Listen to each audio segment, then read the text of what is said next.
Nací en 1542 como María Estuardo, hija de Jacobo V de Escocia y María de Guisa. Mi ascenso al trono se produjo cuando era apenas una niña, tras la muerte de mi padre. Mi conexión con la familia Tudor, a través de mi abuela Margarita Tudor, hermana de Enrique VIII, me colocó en una posición privilegiada en la línea de sucesión al trono inglés, especialmente para los católicos que no reconocían su matrimonio con Ana Bolena. Fui enviada a Francia para casarme con el delfín Francisco, quien más tarde se convirtió en el rey Francisco II de Francia, dándome brevemente el título de reina consorte de Francia. Sin embargo, tras la muerte de mi joven esposo y mi madre, regresé a Escocia en 1561, encontrándome con un país profundamente influenciado por el protestantismo y bajo la influencia de Isabel I de Inglaterra.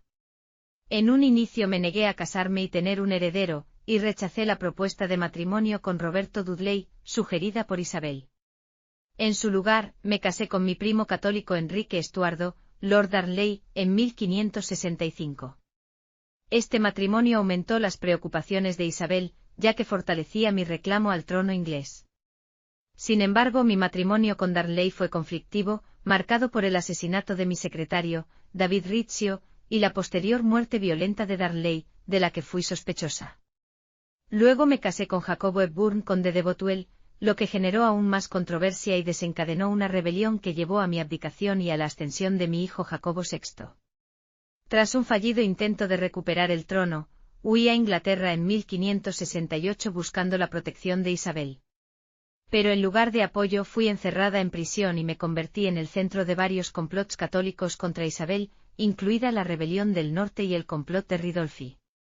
El episodio más significativo fue el complot de Babington en 1586, en el que fui implicada en un plan para asesinar a Isabel y colocarme a mí en el trono inglés.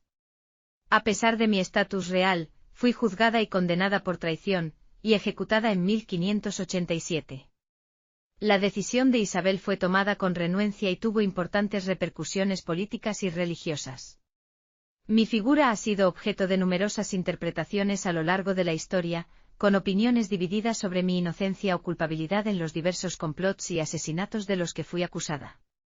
Mi ejecución, sin embargo, se ha considerado un acto trágico y ha contribuido a mi legado como una figura histórica compleja y controvertida.